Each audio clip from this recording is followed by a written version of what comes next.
As you know, Gmail and Google Drive share storage space. So if you're running low on space in Gmail, it's a good idea to check your Google Drive as well.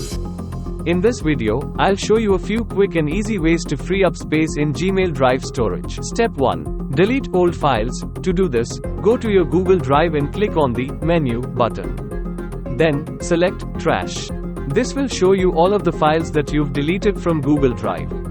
You can select the files you want to delete permanently and then click on the Empty Trash button. Step 2. Compress large files. If you have a lot of large files that you don't want to delete, you can compress them instead. This will reduce their file size. To compress a file, right-click on it and select Compress. Step 3. Use the Google One Storage Manager. If you're still running low on space, you can use the Google One Storage Manager to see a breakdown of your storage usage. This tool will show you which folders and files are taking up the most space, so you can target your cleanup efforts accordingly. Follow Thetechoutlook for more tech tips and hacks.